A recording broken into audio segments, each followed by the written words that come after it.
I didn't finish already. Wrong. He has finished the work yet. Wrong sentence.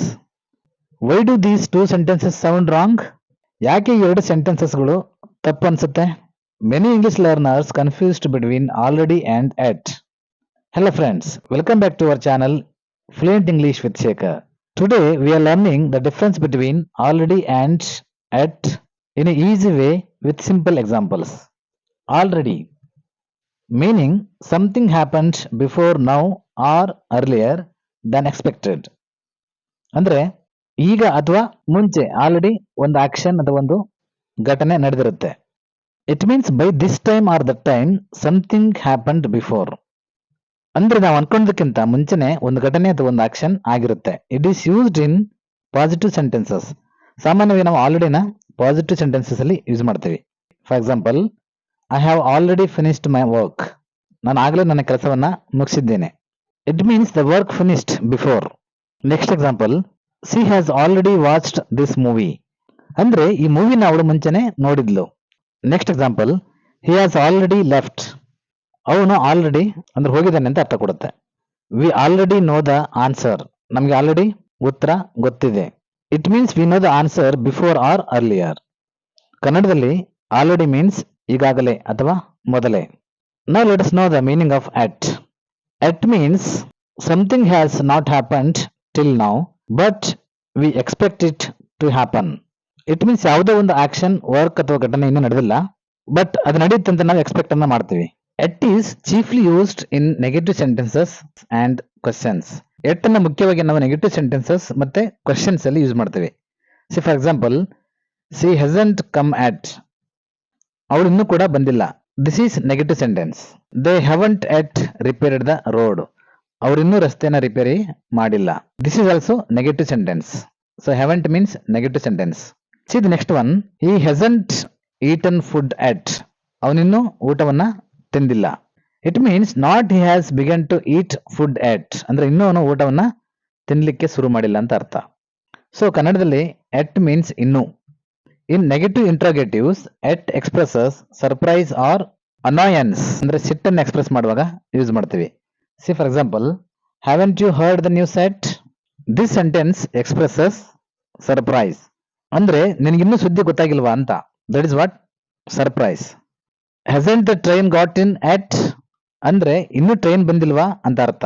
This sentence expresses ಅನಾಯನ್ಸ್.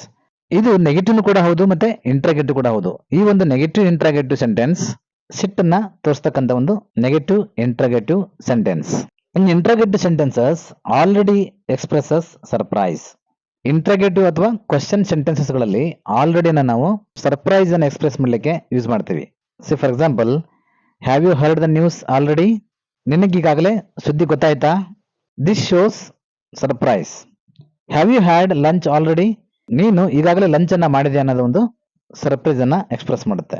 Before continuing the video, those who are watching my channel without subscription, please subscribe to my channel and watch my videos. And also don't forget to like, comment and share among your friends. Let's continue. In questions, already expects a positive reply, that is S. Questions ಅಲ್ಲಿ already ಅನ್ನೋದು positive reply ಅನ್ನ expect ಮಾಡುತ್ತೆ, that is S. See for example, have you completed already? Yes, I have. It means I have completed already. But in questions, it is neutral. So the reply can be yes or no. See for example, haven't you finished it? Innu neenu mugsilva? The reply may be yes or no.